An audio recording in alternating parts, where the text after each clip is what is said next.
tuning in for another show. So if you're not familiar with this channel, I recommend you watching my first and second episodes. The first one tells my story, and the second one we talk about forgiveness.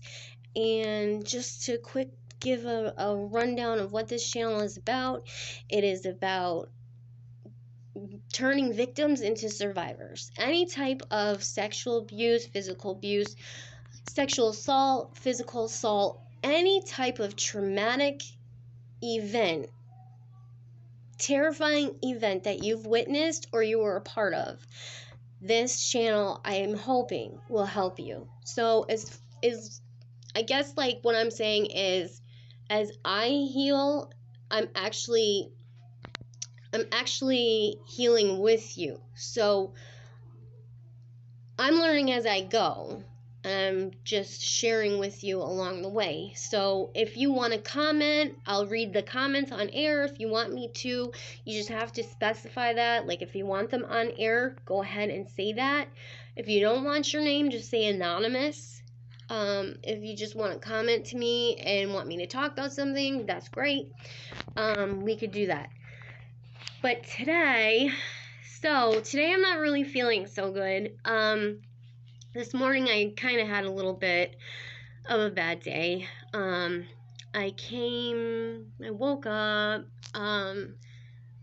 well, it was just one of those days, and I know you know what I'm talking about. It was just one of those days where you just wanted to stay in bed and not face anybody and anything.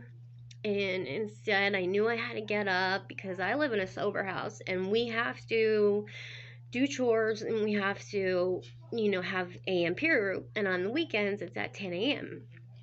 So I got up, did my makeup and my hair, got dressed, did my chore, then went outside, did peer group. And then when we came in, my good friend, my best friend says to me, well, Kristen, do you want to hang out since I'm not going to be at the house tomorrow? She has a pass to go somewhere. And I said, sure. So she was doing her nails. Like, we have this thing with the fancy glue-on nails. And I was sitting there, and she's like, you should just go lay down because my stomach hurt so bad. And I knew what it was, so I came in and I did lay down, and it turned out to be 2 hours of just wallowing in my own mess. I wasn't even going to make another channel, or another episode. I thought, you know what, no one's going to watch this. But I thought, you know what, yes they are, and it's important to me, and I'm going to do it. And this is where we say victims to survivors. Now, today I want to talk about, the fact that if we know what we're dealing with, that maybe if we understand it, we could move forward with life, and know what we need to actually do on our end of understanding what's going on with us. So I just want to make mention too that I'm not a doctor, I'm not a therapist by any means. You can always seek your doctor's opinion and your therapist's opinion. But I'm just going through, how I feel and the research that I've just done on the internet. It's, not doctor approved. It's not, I'm not a therapist, so I just want to make that clear. Anyway, so today, let's talk about trauma, and that's why we're all here. Because trauma doesn't discriminate against anyone. Anyone could be involved in this traumatic event, and after you experience this traumatic event, it's really common to feel shame, guilt, and anger. That's for sure. If you watched my episode yesterday, I was really very angry. We were talking about forgiveness. And it's also common to take your self-esteem and your self-worth.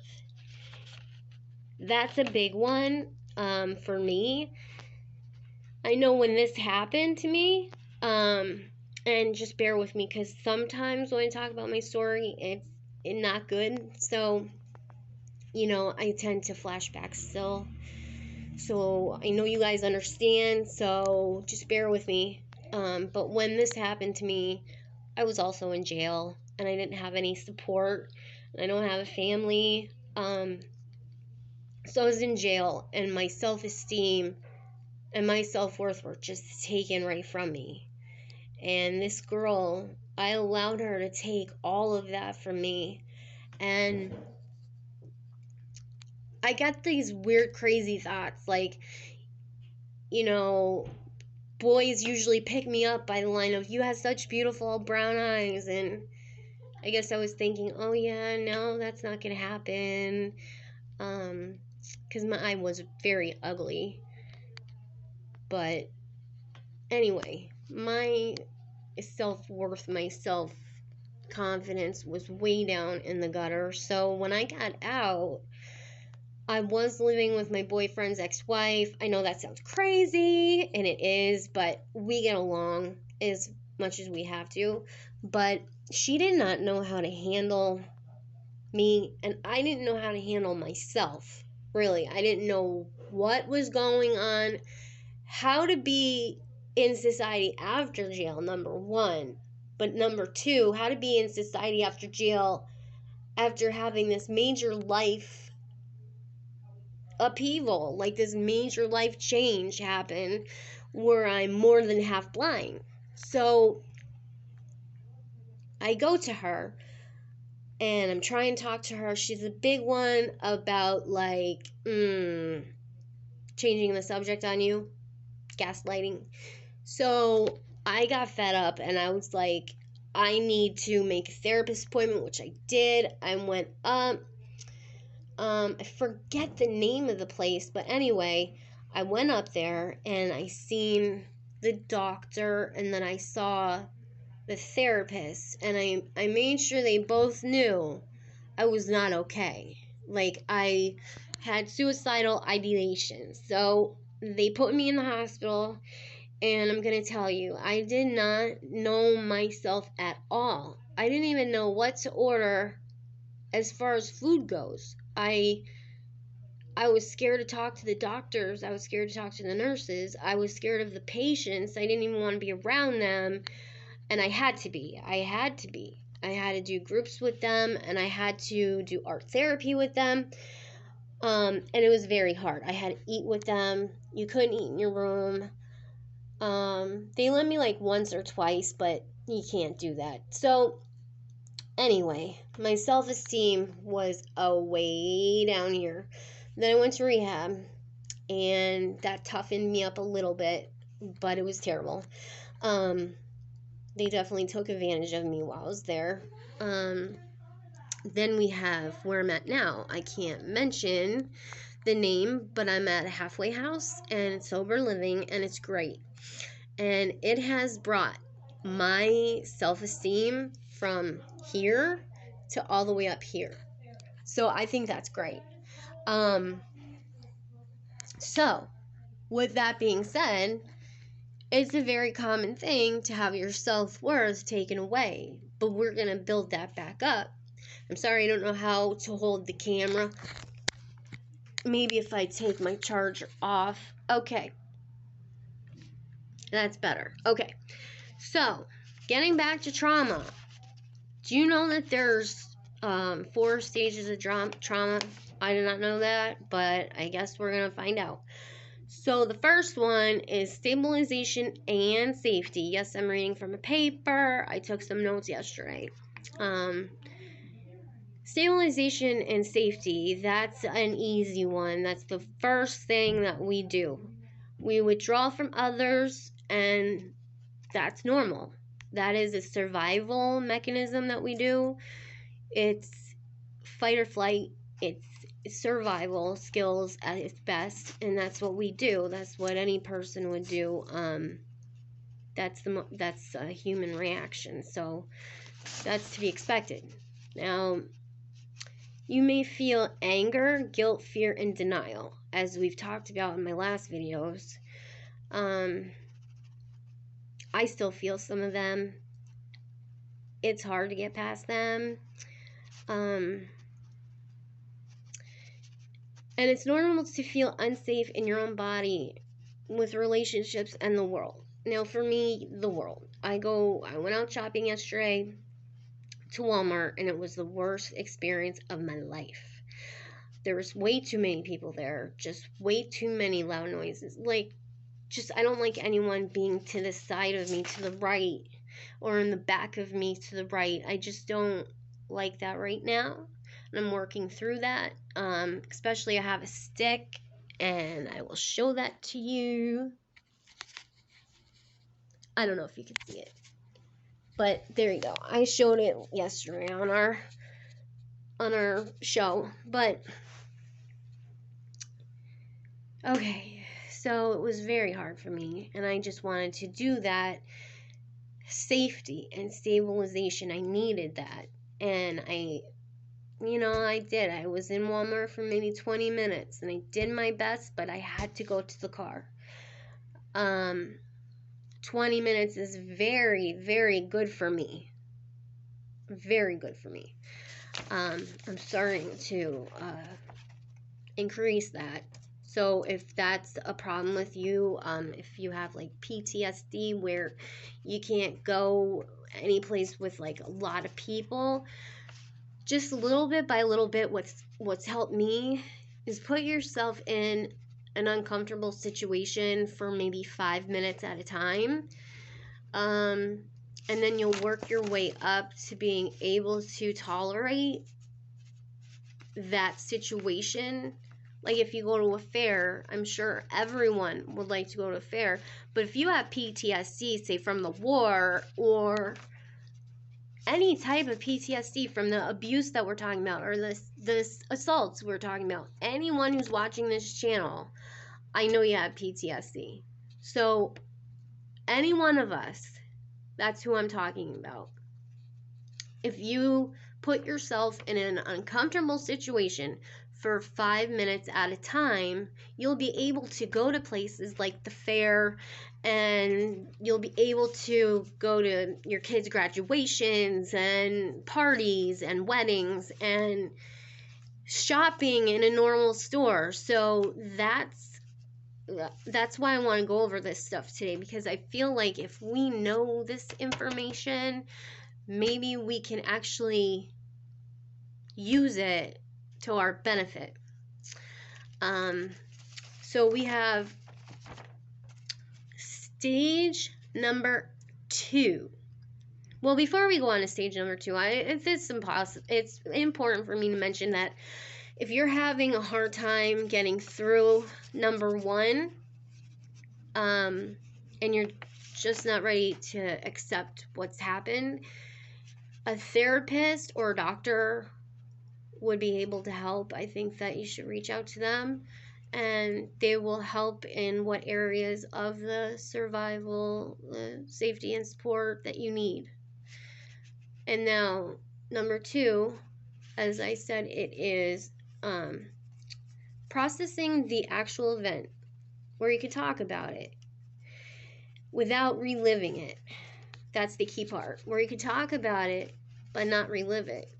So when I did my first episode, I kind of relived it in my head.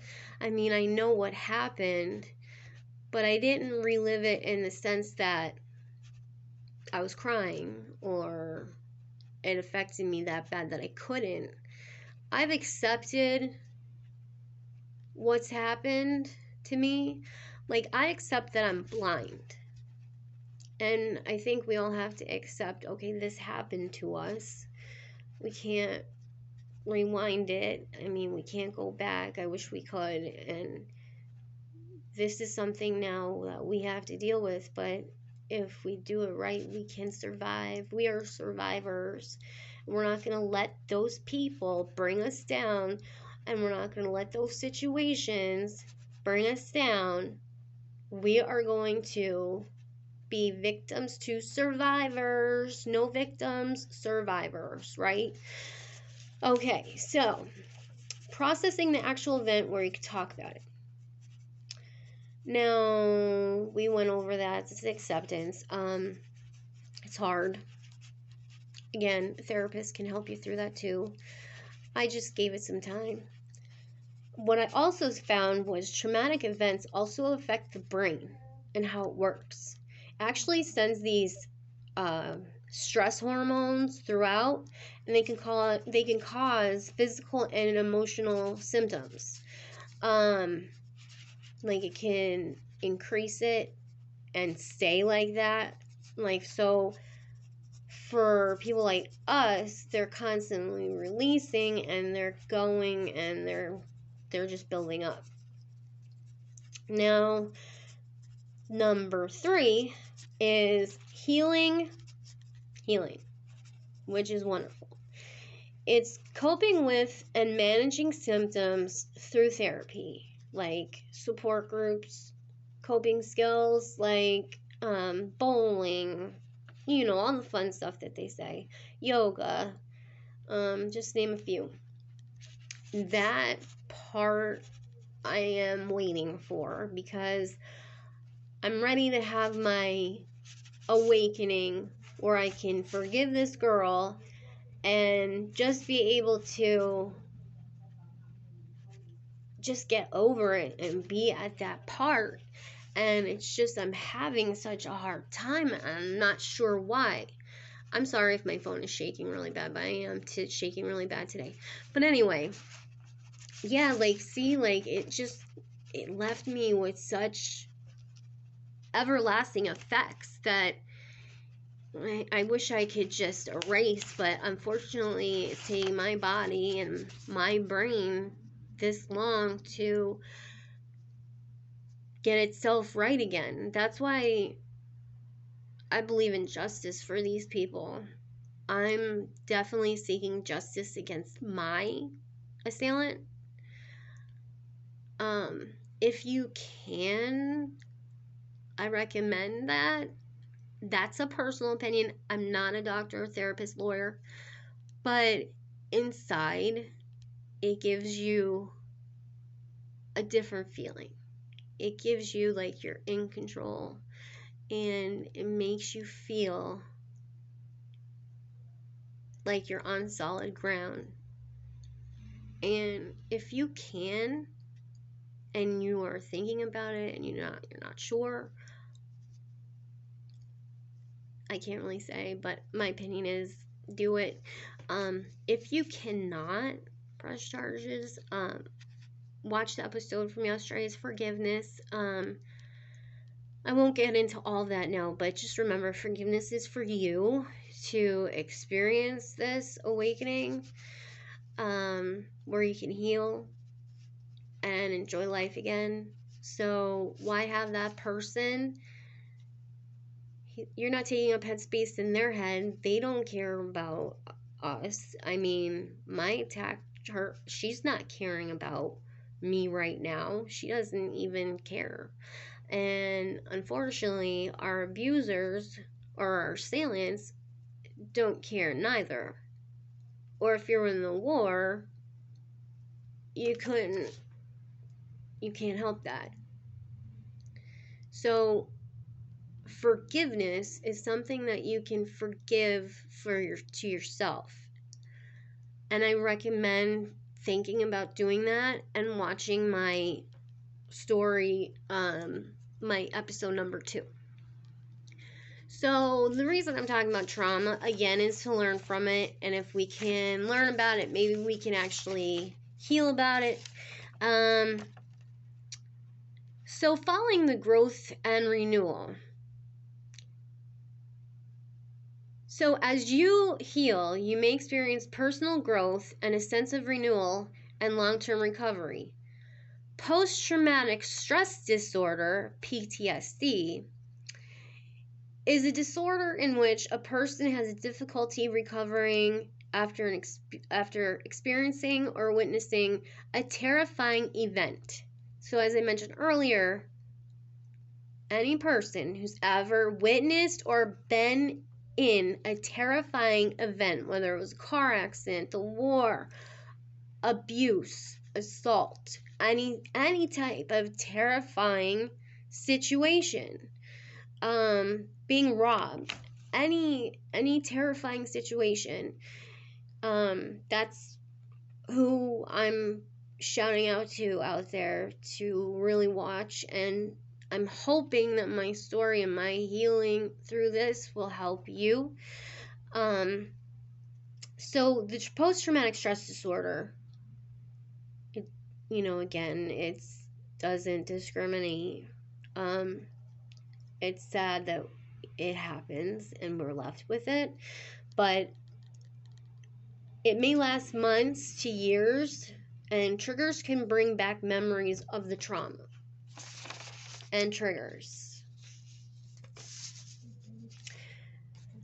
Okay, triggers can be nightmares, unwanted memories of the trauma, avoidance, that situation that will bring back memories of the trauma, heightened reactions lead to anxiety or depression. To ease these symptoms without medication can be relaxation techniques. And such of them are the breathing exercises you can look up on YouTube, and also meditation. You can also look up on YouTube. I've done it. They have guided meditation for beginners, and they also have sleep meditation, all different kinds of meditation. So I recommend you can look that up on YouTube too. Deep breathing, massage, and yoga are believed to activate the body's relaxation response and ease symptoms of PTSD, because again, it's those little brain cells that are being, this like substance is being developed in our heads, and it's too much for us. Avoid drugs and alcohol. You may be tempted to self-medicate at this time, and I'm going to tell you something. It is going to make the situation a million gazillion times worse. Do not let this person have the satisfaction of doing that to you. Drugs will rip everything away from you. If you get into drugs, you're going to be in jail. It automatically ends in jail time or death. So I'm not going to preach, but I'm just going to say, don't do it. I mean, it's so hard. I understand. But it will be so much more harder when they make you come off of that. If you have to go to jail, or if a police officer does pull you over and you have to come off of that substance with the PTSD, it's not fun, and you relive it, and you have to go through the cycle all over again because you never really went through the cycle. So I really encourage you not to use drugs or alcohol, just to space out, because then you never deal with it. And I know some people may not want to deal with it, but don't you want to get your life back? I mean, I do. I'm 37 years old, and I see this ruining the rest of my life, and I'm fighting it, and I don't want it to ruin the rest of my life. So with that being said, let's move on. PTSD. So it's a heightened reaction, going back to what PTSD is. So heightened reactions is a heightened state of arousal, stress, or sensitivity to certain stimuli. Causes intense emotional reactions, anxiety, impulse patterns, and behaviors. Alert to hidden dangers, a primal sense of threat.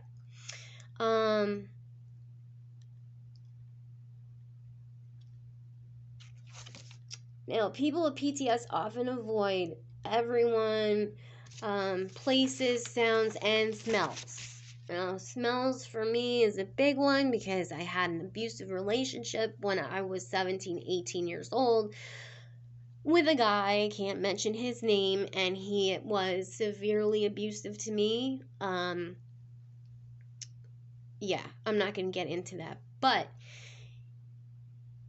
he would come to my window all the time, because when I was 17, I still lived at home, and he made me move out, and he made me come with him, and he brainwashed me to think that my family didn't care about me. But anyhow, he would come to my window at night, and I would smell his cologne.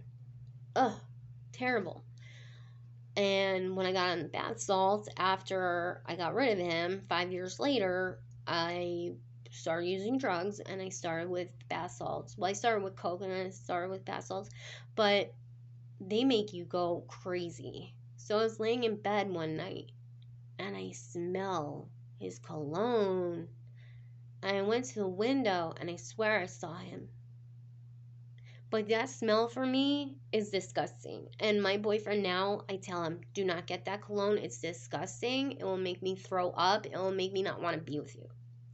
So that is definitely a thing. Places, like for me going out in the sunlight because it hurts my eyes. So that triggers me because the sun triggers me for the fact that if my eye wasn't like this, it wouldn't hurt in the sunlight. So gloomy and dreary days are my best friend, and I hate that. So for you, I'm sure that it's different. I understand that everyone has their story, everyone has their symptoms, everyone has their own story to tell. So what we gathered here today was, if we understand what we're dealing with, maybe we can try to get through it together a little easier. What did I get from this, reading this today? I get that trauma exists, trauma is real, and doctors and therapists don't understand how much it's real until someone actually experiences it. I'm not a doctor or therapist again, but I just feel like as I go to the doctor and therapist, it's just they don't understand what I'm feeling, and it's hard for me to go to them and they still don't understand. So I got from this, it's real, it's an actual thing, we have it, it's happened, and it turned into PTSD for me. So I'm hoping that since I learned the 3 stages of trauma, maybe I can work through the PTSD. Now, I'm not saying that that's going to work because I'm not sure, but my thinking along that way is if I understand that I went through stabilization and safety, I'm still going through that. Remember, like, go fight or flight, staying away from people, staying away from stores, staying away from the things that trigger us just to be safe and secure, that survival technique.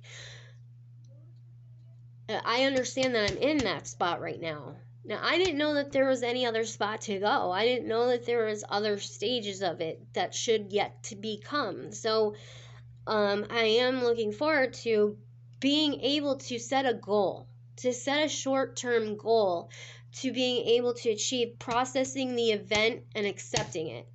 I say I accept it, but I don't. This bitch took my eye.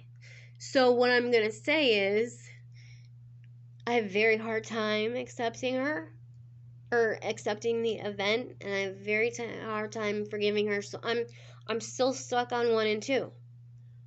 But 3 is healing.